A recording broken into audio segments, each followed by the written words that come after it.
Hi everyone, welcome back to the class. Today we'll be creating this tornado effect. It will be nice and simple, but we're going to introduce the pre-comping while we're learning this one. There's nothing for you guys to download it, so just make sure you open up the After Effects and let us get started.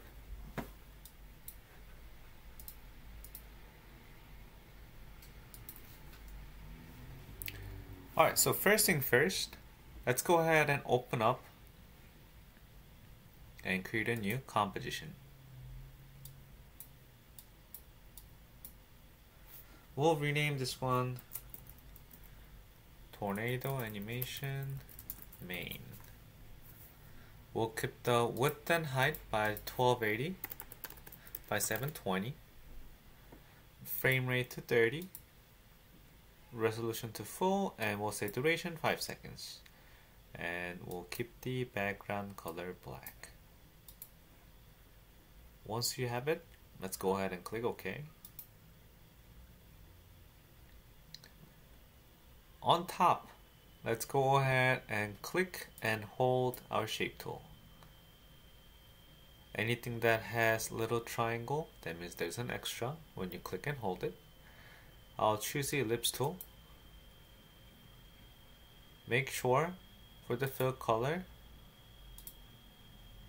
click on the fill option, say none, click OK, and we'll choose the stroke color and stroke width to be 21.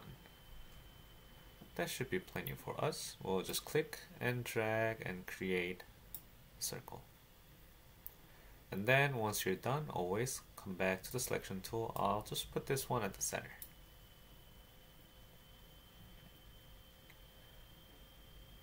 For this exercise, the anchor of the layer doesn't necessarily have to be changed because we're going to change and animate anchors based on from our shape.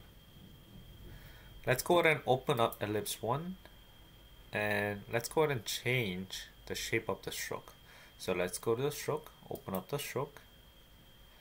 Underneath taper, let's open up taper, and this is where we can change it. And I'm just gonna go here, say, you know what, let's do the start end to 100%, so it kind of looks like this. Either way works, we just want to make sure one of the side, either the start or the end, is at 100%. And then we're going to go to the transform of the ellipse, which is important. We're not working with the transform, we're working with the transform inside ellipse 1. So for that, let's go ahead and go to the rotation. We're going to put an expression key. Expression key, you can have a keyframes, you can express the keyframe so that you're basically coding it. But for us, we're going to do some very simple and easy stuff. And as you come down to the transform ellipse 1, we're going to expression key rotation. And I'm using Windows, so my control and Alt is going to be different for the Mac users. It's going to be Command and Option. I'm going to hold down the Alt. For the Mac, it's going to be Option, and click on the stopwatch of the rotation. Now we have the expression panel opened up. We're going to say time times 1000, and I'll just click out and we'll hit spacebar and see how that looks. Okay, I just don't like how it's rotating this way, the clock, and then we can just do the counterclockwise. So we can go ahead and put negative value there, and we'll have this rotation. Nice, it's looking good. Alright, on this layer, we'll collapse it. This layer, we'll go ahead and type turbulent displays. Double click the turbulent displays, and immediately you will see the effect. We'll see how this one looks. Nice, but that shape is just kept at stationary. So which we're going to change it. Again, we're going to do the same thing. And we're going to this time expression key the revolution.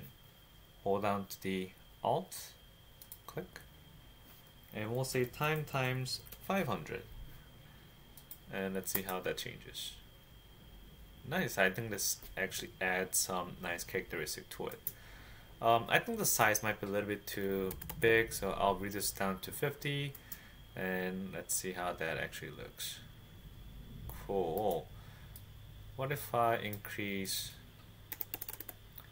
the amount? I think that will just add a bit more variations to it. Okay. I feel like 100 is a little bit too much. Let's skip it to 80. Nice, I think that actually works pretty well. Alright, so let's go ahead and collapse this one. And click on the layer. Right click on it. We'll say precompose. This is where it gets very important. Precompose. We're just going to keep it as it is. Make sure this is set to the move all attributes. Click OK. And we have this. But from here, now we have to put it into 3D order. You know, in terms of the hierarchy, anything that sits on the top layer is going to overlap whatever that's sitting underneath. So that's what we're going to do. We're going to come up here on the bottom left hand corner, make sure these two icons are checked. These two should be in blue. Underneath this 3D cube layer, we'll turn on the 3D cube. And from here, we'll hit R for the orientation. We'll say -90 for the X rotation. So now we have this. So this Z-axis, if I bring it up, we'll see those shape. We basically put this fit this into a 3D space. We're going to put it up at the top. We'll hit S for the shortcut for the scale. We'll bring this one up. And we'll Command D or Control D to duplicate it. Bring this one down. Hit S to rescale it, and we'll just repeat that. Bring this one down. Copy, paste it. Oops.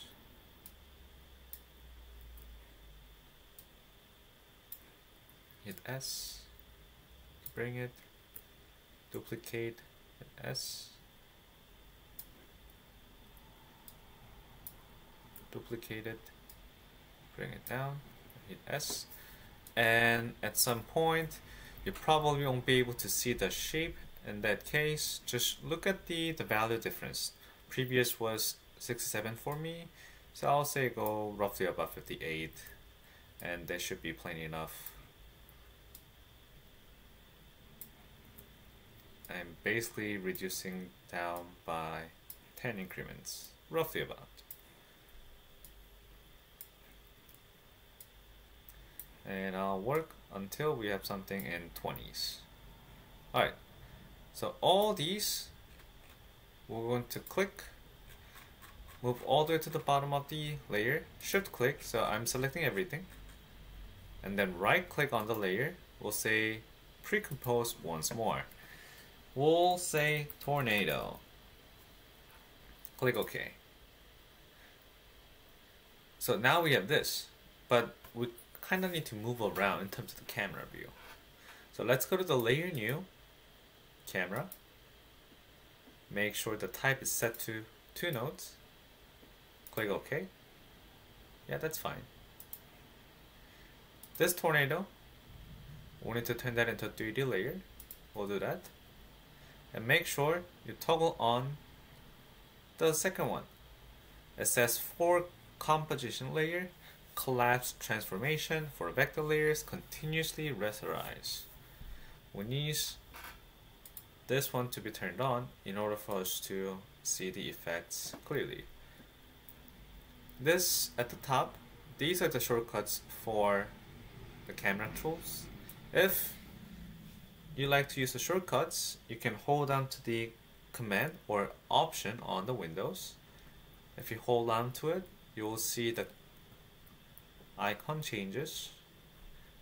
while you're holding that down, left click will change the view. It's an orbital. Middle mouse click can pan around. Right mouse click and drag will zoom in and out. So I'll first go ahead and open up camera, transform, and I'll bring my time indicator all the way in the beginning. This is the time indicator. And I'll keyframe position, orientation, and point of interest. I'll bring this one all the way at the end of the 5 second, and I'll change the orbit, click and drag, and I'll match it inside here. So in the beginning we have this, and at the end we're slowly just going in towards that area. Alright, we still have to do quite a lot of stuff, but before we even do that, let's go somewhere around 2 seconds. I want this one to like come down a little bit more, like that.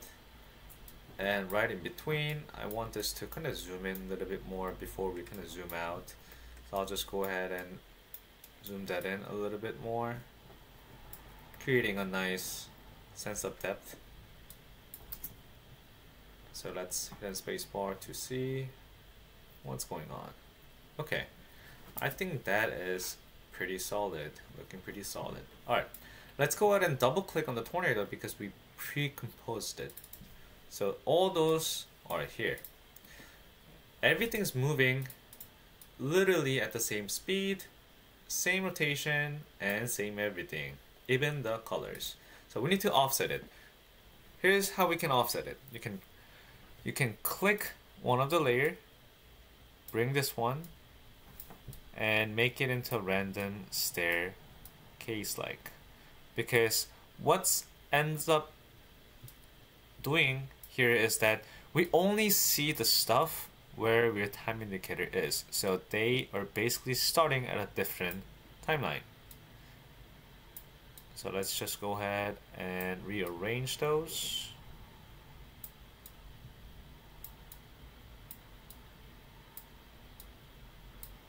And I'll bring everything and snap it in the beginning, so at least they do that.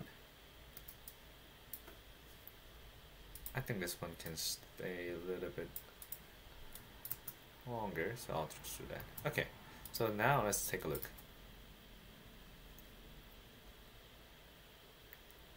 So now they kind of look like they're a bit more randomized. We'll go into the tornado layer again.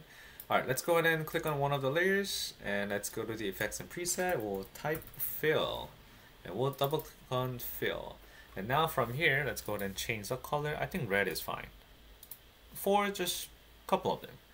I'll click on the name of the fill, Control C or Command C to copy it, and then I'll go to the other layer, couple of the other layer, I'll paste it, and I'll just keep that as red, and I'll go the couple of the other empty layer, and then I'll just go ahead and change that to different colors, and then copy this fill again, this orange fill, and then I can just simply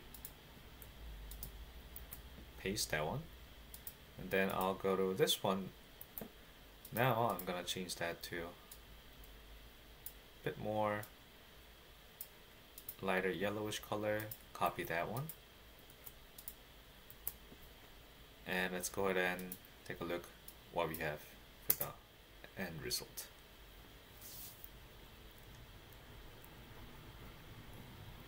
Nice. There you go. If you want, you can apply the vector blur into this tornado comp so that it looks a bit more interesting as we move, but you don't really have to. And if you have up until this point, you guys can go ahead and render this file. Again, if you have any other questions, again, feel free to reach me out.